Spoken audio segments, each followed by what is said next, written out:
दोस्तों नमस्कार। एक बार पुनः आप सभी का हमारे इस सेशन में स्वागत है।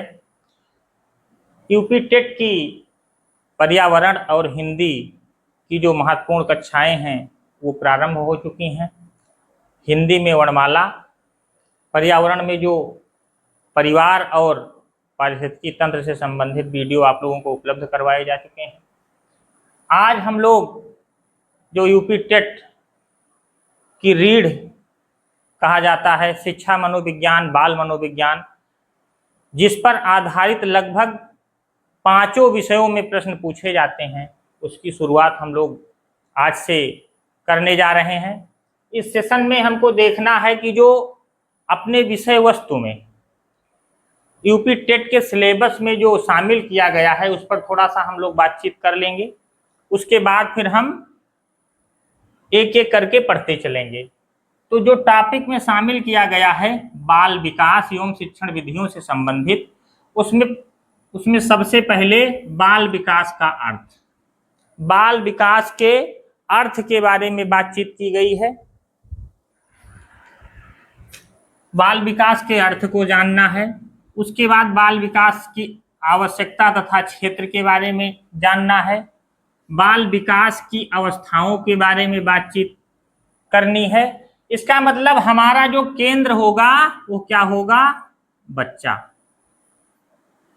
बाल मनोविज्ञान को पढ़ते समय हमें ये ध्यान रखना है कि किसी भी प्रश्न का उत्तर देने से पहले हमें बच्चे को ध्यान में रखना है।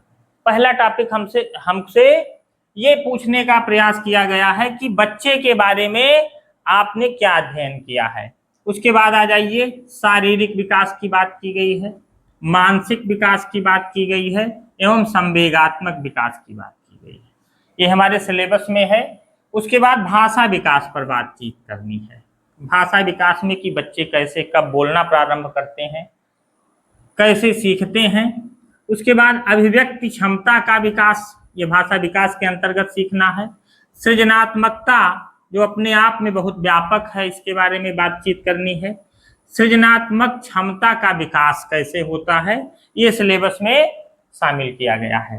फिर आ जाइए, देखते हैं बाल विकास एवं उनको प्रभावित करने वाले कारक। जो बच्चों का विकास है एवं उनको कौन कौन से कारक प्रभावित करते हैं, उसमें जो मुख्य है वो दे दिया गया है वंशानुक्रम और वातावरण जो मुख्य रूप से प्रभावित करते हैं, इनके बारे में भी स्पष्ट कर दिया गया है। पारिवारिक परिवेश, सामाजिक परिवेश एवं विद्यालयी परिवेश, वर्तमान समय में जो संचार की व्यवस्था है, ये किस प्रकार से बच्चों के विकास में सहायक हैं और किस प्रकार से बाधक हैं, ये आपके विषय वस्तु में दिया गया है। ये प्राथमिक बिंदु हैं जिनके बारे में हम लोगों ने बातचीत की है। ध्यान देना है, ये तो बच्चों से संबंधित बात की गई है, लेकिन जो हमारा मुख्य विषय है वो क्या है? मनोविज्ञान। कौन सा विषय है? मनोविज्ञान। मनोविज्ञान को अंग्रेजी में कहा गया है साइकोलॉजी।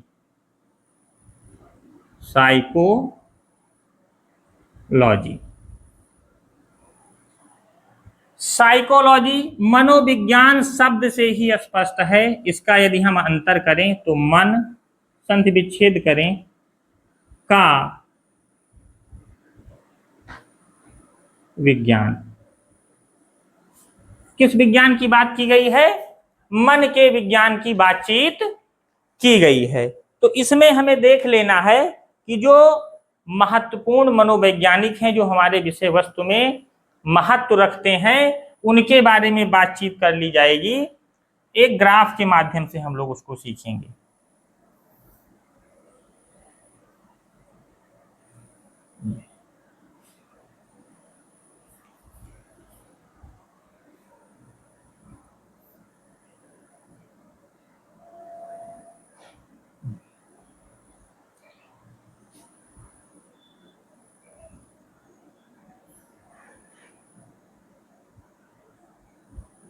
आत्मा, मनोविज्ञान को किस महत्वपूर्ण मनोवैज्ञानिक ने आत्मा का विज्ञान माना है, मन का विज्ञान माना है, वो महान दार्शनिक कौन है? अरस्तु हैं। कौन है? अरस्तु हैं। आत्मा का विज्ञान किसने माना है? अरस्तु ने माना है। ये हमें ध्यान में रखना है कि मनोविज्ञान में मन या आत्मा का अध्ययन सर्वप्रथम किया गया, जिसका श्रेय अरस्तु को जाता है। अब ध्यान रहे, आत्मा के अध्ययन के बाद मस्तिष्क की बात की गई है।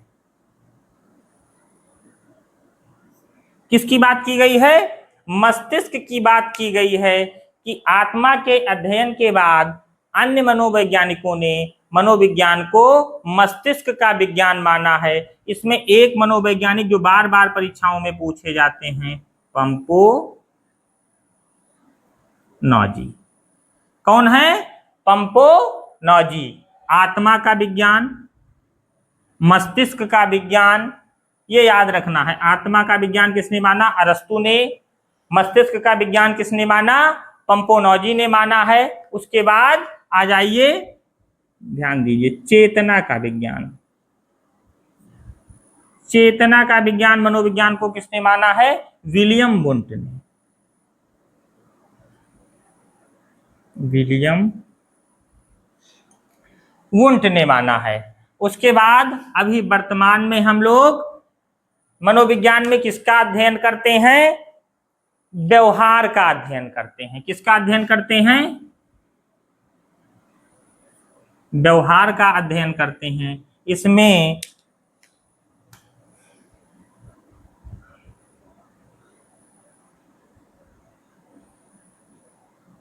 जो महत्वपूर्ण मनोवैज्ञानिक हैं वो हैं जेबी वाटसन।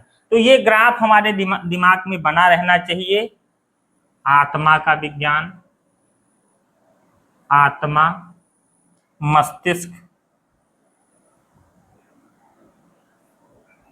चेतना, फिर व्यवहार। मनोविज्ञान में सबसे पहले आत्मा का अध्ययन, फिर मस्तिष्क का अध्ययन, फिर चेतना का अध्ययन, फिर व्यवहार का अध्ययन। आत्मा के अध्ययन में अरस्तु, मस्तिष्क के अध्ययन में पंपोनॉजी, चेतना में विलियम वुंट और व्यवहार में जेबी वाटसन हमें याद रखना है। आइए थोड़ा सा इस पर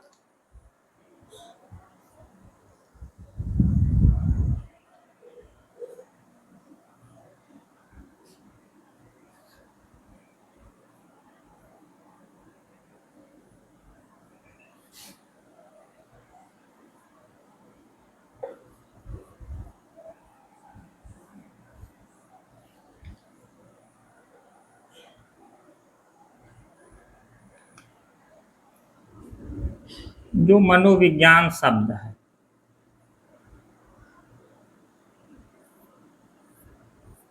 इस शब्द का प्रयोग सर्वप्रथम किसने किया था? ये परीक्षा के दृष्टिकोण से बहुत ही महत्वपूर्ण है। ये ध्यान रखना है हमें। रुडोल्फ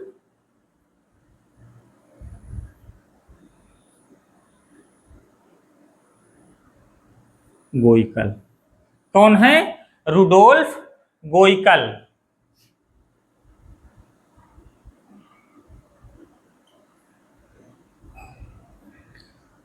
मनोविज्ञान में जो अंग्रेजी शब्दावली है वो है साइकोलॉजी। साइकोलॉजी, साइकोलॉजी यानी मन का अध्ययन। तो जो साइकोलॉजी या हमारे मनोविज्ञान की जननी है वो क्या है? दर्शन शास्त्र है। दर्शन शास्त्र है। यानी मनोविज्ञान का जो जन्म हुआ है ये किसकी एक शाखा है? हमारे दर्शन शास्त्र की एक शाखा है, जिस मनोविज्ञान का हम लोग अध्ययन करते हैं। साइकोलॉजी जो शब्द है उसमें एक शब्द है साइकी और दूसरा है लोगस। ये दो शब्दों से मिलकर बना हुआ है साइकी प्लस लोगस। साइकी का अर्थ है आत्मा, और लोगस का अर्थ है अध्ययन। स्पष्ट हो जाता है कि मनोविज्ञान आत्मा का अध्ययन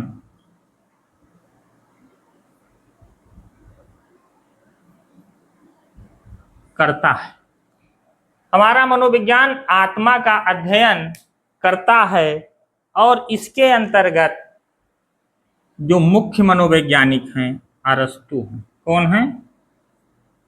अरस्तु। हम लोग पढ़ते आए हैं ज्ञानेंद्रियां।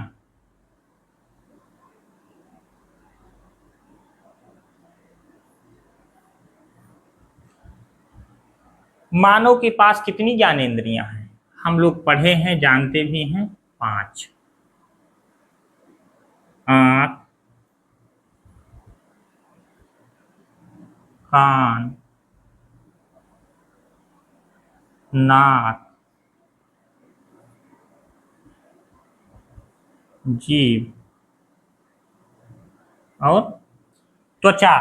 अरस्तु महोदय ने ज्ञानेंद्रियों के माध्यम से इन्होंने कहा कि जो हमारी ज्ञानेंद्रियां हैं, आंख का काम है देखना, कान का काम है सुनना, नाक का काम है सूंघना, जीभ हमें स्वाद बताती है और त्वचा हमें ये महसूस कराती है कि हमारे शरीर में क्या हो रहा है।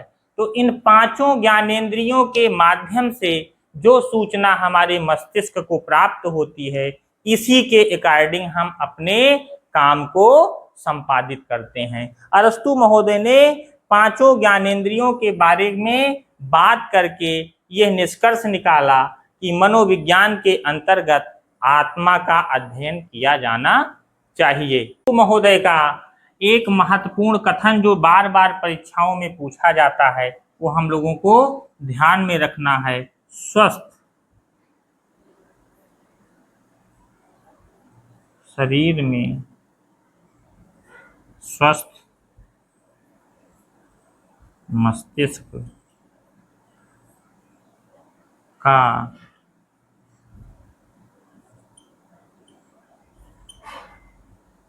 निर्माण होता है। स्वस्थ शरीर में स्वस्थ मस्तिष्क का निर्माण होता है। ये इनका स्टेटमेंट कई बार परीक्षाओं में पूछा जा चुका है। यहाँ हम साइकी प्लस लोगस का अर्थ जान चुके हैं, आत्मा का अध्ययन। एक चीज यहाँ जो छूट रही हो ध्यान रखना है, ये यूनानी भाषा आब्लिक ग्रीक याद रखना है, कई बार परीक्षाओं में पूछ लिया गया है, तो ये हमें ध्यान रखना है। अब मनोविज्ञान में अरस्तु महोदय ने आत्मा के बारे में बात की है। फिर आ जाइए मस्तिष्क के बारे में। महान मनोवैज्ञानिक हैं पंपोनोजी। कौन है? पंपोनोजी। उनके बारे में थोड़ा सा जान लेते हैं। मस्तिष्क कह दिया जाए और चाहे आत्मा कह दिया जाए, चाहे मन कह दिया जाए, लगभग तीनों चीजें एक ही हो जाती हैं। इसलिए वही समस्या इनके भी विचार में आई कि चाहे आत्मा कह दिया जाए, चाहे मस्तिष्क या मन कह दिया जाए, ये इनके भी सिद्धांत की उपेक्षा हो गई। उसके बाद जो बात आई चेतना का विज्ञान, मनोविज्ञान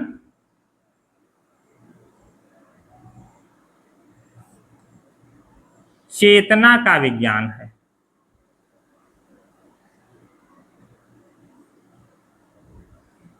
ये बहुत ही महत्वपूर्ण कथन है जो विलियम वुंट का है। विलियम वुंट का है। वुंट महोदय ने मनोविज्ञान को चेतना का विज्ञान कहा है। ये हमें ध्यान रखना है। किस मनोवैज्ञानिक ने कहा है? विलियम वुंट ने मनोविज्ञान को चेतना का विज्ञान कहा है। और इन्होंने समझाया है कि जो चेतना है ये है मस्तिष्क का आंतरिक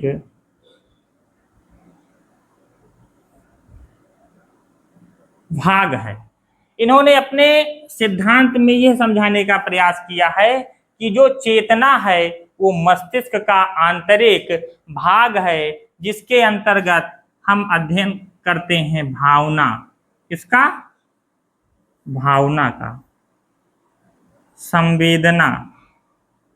तो इन्होंने निष्कर्ष निकाला, भावना के बारे में बात की, संवेदना के बारे में बात की, और बात की है अनुभूति के बारे में। काफी दिनों तक यह मान्यता चलती रही कि मनोविज्ञान चेतना का विज्ञान है। ये चेतना का विज्ञान कई बार परीक्षाओं में पूछा जा चुका है। अभी हम मनोविज्ञान से संबंधित सामान्य जानकारी पर बातचीत कर रहे हैं। चेतना के विज्ञान के बाद चेतना का विज्ञान है, इसके बाद फिर हम व्यवहार का विज्ञान।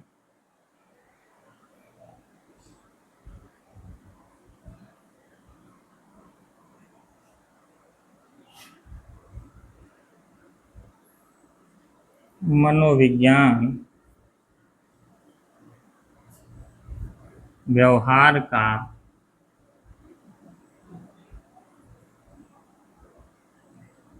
विज्ञान है, जेबी वाटसन।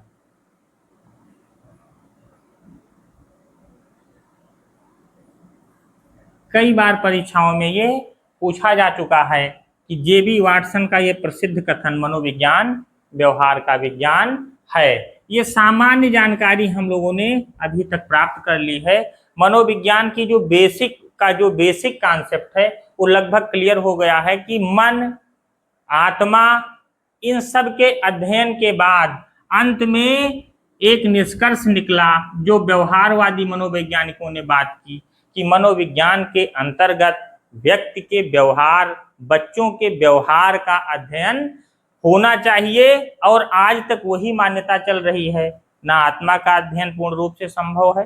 धीरे धीरे जो परिवर्तन हो रहे हैं वो व्यवहार में हो रहे हैं। इस इन्वायरमेंट से सीख कर कैसे भी, तो व्यवहार का जो अध्ययन है वो बहुत ही सही तरीके से प्रदर्शित किया गया, और आज भी व्यवहार का अध्ययन किया जा रहा है।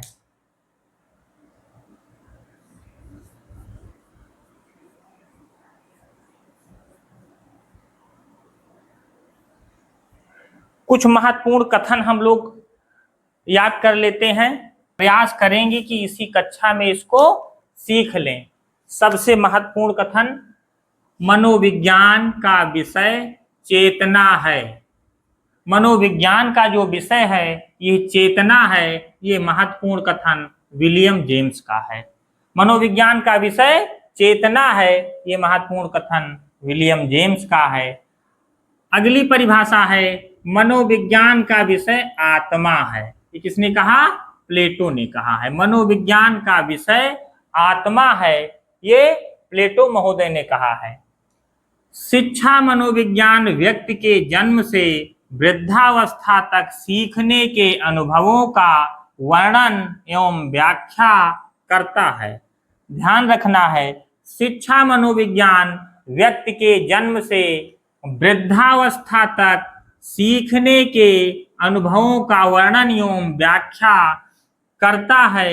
ये महत्वपूर्ण कथन कई बार परीक्षाओं में पूछा जा चुका है। क्रो एंड क्रो महोदय, क्रो एंड क्रो। अगली परिभाषा देख लेते हैं, मनोविज्ञान आचरण एवं व्यवहार का यथार्थ विज्ञान है। ध्यान रखना है, यथार्थ विज्ञान है। ये किसने कहा? मैकडूगल महोदय ने कहा है। मनोविज्ञान आचरण एवं व्यवहार का यथार्थ विज्ञान है, मैकडूगल महोदय ने यह परिभाषा दी है। शिक्षा मनोविज्ञान, इस पर हम अभी एक अगले वीडियो में शिक्षा मनोविज्ञान पर महत्वपूर्ण चर्चा करेंगे। जहां से प्रश्न पूछे जाते हैं वो नेक्स्ट, चूंकि वीडियो बड़ा हो जाएगा, इस पर थोड़ी सी वार्ता होगी। शिक्षा मनोविज्ञान मानवीय व्यवहार का शैक्षिक परिस्थितियों में अध्ययन करता है। ध्यान से समझेंगे, शिक्षा मनोविज्ञान मानवीय व्यवहार का, यानी मानव के व्यवहार का शैक्षिक परिस्थितियों में अध्ययन करता है। बीएफ स्किनर महोदय ने ये बात कही है। ये शिक्षा मनोविज्ञान से संबंधित कथन है। महत्वपूर्ण रचना, एमिल कई बार ये पीसीएस आईएएस तक की परीक्षाओं में पूछी जाने वाली रचना है। एमिल किसकी रचना है? रूसो महोदय की, महान दार्शनिक रूसो महोदय की रचना है एमिल, जो परीक्षा के दृष्टिकोण से बहुत ही महत्वपूर्ण है। अगली परिभाषा है मनोविज्ञान का संबंध प्रत्यक्ष मानव व्यवहार से है। मनोविज्ञान का संबंध, व्यवहार शब्द जहां जुड़ा है, ये व्यवहारवादी मनोवैज्ञानिकों ने ये परिभाषाएं दी हैं, ये कथन कहे हैं। मनोविज्ञान का संबंध प्रत्यक्ष मानव व्यवहार से है, गैरिसन ने कहा है। अगली परिभाषा देख लेते हैं। मनोविज्ञान वातावरण के संपर्क में होने वाले मानव व्यवहारों का विज्ञान है। वुडवर्थ। एक बार पुनः, मनोविज्ञान वातावरण के संपर्क में होने वाले मानव व्यवहारों का विज्ञान है, वुडवर्थ महोदय ने कहा है। नोट, महत्वपूर्ण विषय है, ध्यान देने वाली बात है, सामाजिक समझौता। एक पुस्तक है सोशल कॉन्ट्रैक्ट, सामाजिक समझौता कहा जाए चाहे सोशल कॉन्ट्रैक्ट कहा जाए, ये पुस्तक है रूसो महोदय की। किसकी है? रूसो महोदय की। इसमें इन्होंने कहा है प्रकृति की ओर लौटो। क्या कहा है? प्रकृति की ओर लौटो। और कहा है अहंकार का परित्याग करो। क्या कहा है? अहंकार का परित्याग करो। ये महत्वपूर्ण विषय है, ये परीक्षा की दृष्टिकोण से। यह किसने कहा कि प्रकृति की ओर लौटो? रूसो महोदय ने। यह भी पूछा जा सकता है अहंकार का परित्याग करो, यह किसने कहा? रूसो। किस पुस्तक में बात की गई है? सोशल कॉन्ट्रैक्ट में बात की गई है या सामाजिक समझौता नामक पुस्तक में बात की गई है। एक चीज और देख लेते हैं, रिपब्लिक। ये महत्वपूर्ण पुस्तक है, ये प्लेटो महोदय की है, कई बार परीक्षाओं में पूछी गई है। डी एनिमा, ये मनोविज्ञान से संबंधित है, आत्मा के अध्ययन से संबंधित पुस्तक है। डी एनिमा जो अरस्तु की है। तो जो महत्वपूर्ण बिंदु थे, जो परीक्षोपयोगी प्रश्न थे, वो हमने प्रयास किया है कि इसमें शामिल किया जाए। एक चीज और ध्यान रखनी है हमको, साइकी। जो साइकी शब्द है, इसमें चाहे आत्मा की बात की जाए या मन की बात की जाए या प्रश्न पूछ लिया जाए कि दोनों का अध्ययन, तो हमें ये विकल्प दोनों टिक कर देने हैं। इसमें हमें कंफ्यूज नहीं होना है। साइकी का अर्थ आत्मा या मन, हमें ध्यान रखना है। दोस्तों, ये वीडियो कैसा लगा कमेंट में आप लोग बताएंगे। मनोविज्ञान की कक्षाएं ऐसे ही संचालित होती रहेंगी। जय माता दी।